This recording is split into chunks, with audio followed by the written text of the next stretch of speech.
सबके सामने आ गया तारक मेहता के बॉस का सच। जो दो सिर वाला बॉस हमेशा मेहता साहब को डरा कर रखता था, आज वो खुद पसीने पसीने होकर गोकुल धाम में अपनी जान की भीख मांग रहा था। ये लोग मुझे शूट करने आए हैं। बॉस का ये खौफनाक दावा तब कॉमेडी में बदल गया जब बापूजी और भिड़े के सामने ये राज खुला कि वो शूटर नहीं बल्कि एक्टर कमाल कमाली के फैंस थे। गोकुलधाम वालों के सामने जब खूनखार बॉस का ये डरपोक हमशक्ल का सच खुला तो सबके होश उड़ गए। चारों तरफ अनजान लोगों की एक विशाल भीड़ जमा थी, जिनकी आंखों में एक अजीब सा पागलपन था। पोपटलाल की आंखें फटी की फटी रह गईं। उसने कांपती हुई आवाज में भिड़े से पूछा कि आखिर ये लोग हैं कौन और हमारी सोसाइटी में क्या तमाशा कर रहे हैं। लेकिन गोकुलधाम का एक मेव सेक्रेटरी खुद इस वक्त इतना डरा हुआ था कि उसके मुंह से ढंग के शब्द नहीं निकल रहे थे। भिड़े ने बस इतना बताया कि ये सारी भीड़ मेहता साहब के उस खड़ूस बॉस के पीछे पागल कुत्तों की तरह भागते हुए यहाँ तक आई है, और वो बेचारा बॉस अपनी जान बचाने के लिए मेहता साहब के घर में जाकर छुप गया है। हाथी भाई का दिमाग चकरा गया कि आखिर मेहता साहब के बॉस ने ऐसा क्या कांड कर दिया है कि पूरा शहर उसके खून का प्यासा हो गया है। लेकिन जवाब किसी के पास नहीं था। तभी रोशन भाभी ने अपना सारा गुस्सा बेचारे अब्दुल पर उतार दिया। उन्होंने अब्दुल को बुरी तरह लताड़ते हुए कहा कि उसे मेन गेट उसी वक्त बंद कर देना चाहिए था। लेकिन अब्दुल जो गेट बंद करने में उतना ही कामयाब रहा जितना पोपटलाल शादी करने में, सफाई देने लगा कि उसने पूरी कोशिश की थी, पर ये भीड़ किसी सुनामी की तरह गेट तोड़कर अंदर घुस आई। रूपा भाभी ने घबराते हुए बताया कि ये लोग एक ही खौफनाक जिद पकड़कर बैठे हैं कि वो उस आदमी से मिले बिना यहाँ से एक कदम भी नहीं हिलेंगे। गोकुलधाम वालों की सांसें तब गले में अटक गईं जब भीड़ ने एक सुर में चिल्लाना शुरू कर दिया कि उस आदमी को बाहर निकालो वरना हम यहीं डेरा डाल देंगे। माहौल इतना गर्म हो चुका था कि किसी भी पल एक बड़ा धमाका हो सकता था। तभी बापूजी ने अपनी छड़ी जमीन पर पटकी और एक असली हीरो की तरह भीड़ के सामने सीना तान कर खड़े हो गए। बापूजी का पारा हाई हो चुका था। उन्होंने अपनी कड़क आवाज में उस भीड़ को चेतावनी दी कि अगर वो अशांत हो गए तो यहाँ खून की नदियां बह जाएंगी। भीड़ में से एक आदमी थोड़ा आगे आया और उसने अपने मोबाइल में एक तस्वीर दिखाते हुए कहा कि वो इसी आदमी को ढूंढते हुए यहाँ तक पहुंचे हैं। बापूजी ने तस्वीर देखी और तुरंत उस आदमी को भगाने लगे, ये कहकर कि ऐसा कोई भी इंसान इस सोसाइटी में नहीं रहता है। लेकिन वो भीड़ भी कच्ची गोलियां नहीं खेली थी। उन्होंने साफ कह दिया कि उन्होंने अपनी आंखों से इस आदमी को इसी सोसाइटी में घुसते हुए देखा है और वो किसी न किसी घर में जरूर छुपा है। बापूजी का धैर्य अब जवाब दे रहा था, लेकिन तभी भीड़ के उस आदमी ने एक ऐसा शब्द बोला जिसने पूरे गोकुलधाम के पैरों तले जमीन खिसका दी। भिड़े ने जब उस आदमी से पूछा कि आखिर उन्हें वो इंसान चाहिए क्यों, तो उस आदमी ने बड़ी ही ठंडी आवाज में कहा, शूट करने के लिए। शूट शब्द सुनते ही गोकुलधाम वालों के होश उड़ गए। किसी ने सपने में भी नहीं सोचा था कि उनके पवित्र कंपाउंड में दिन दहाड़े गोलियां चलने वाली हैं। कोई घबराकर चिल्लाने लगा कि तुम्हारी हिम्मत कैसे हुई यहां आकर शूट करने की बात कहने की। लेकिन तभी सस्पेंस का वो गुब्बारा एक झटके में फूट गया।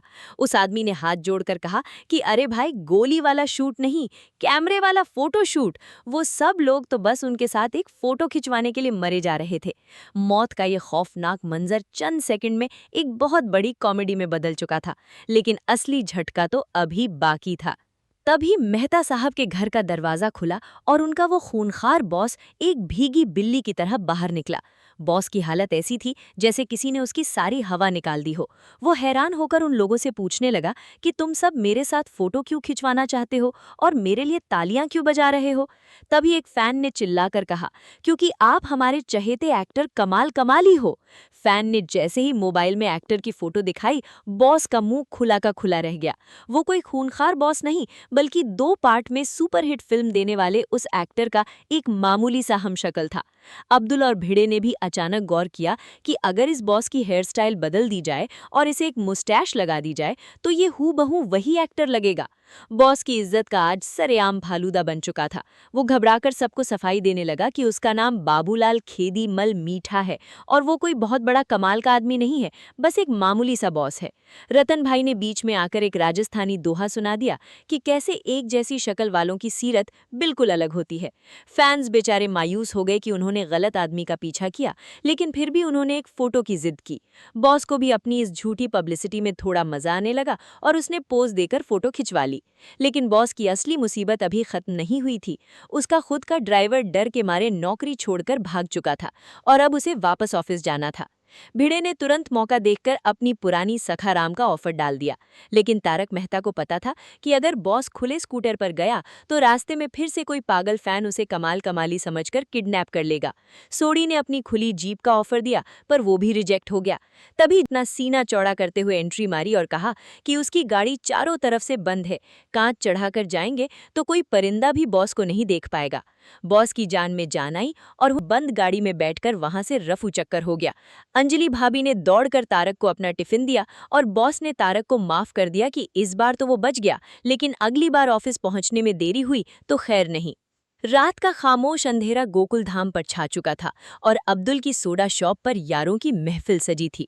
सोडी अपने बचपन के दोस्त मनिंदर को लेकर आया था, जिसे वो प्यार से मूंगफली बुलाता था, और मनिंदर सोडी को सरसों कहकर चिढ़ाता था।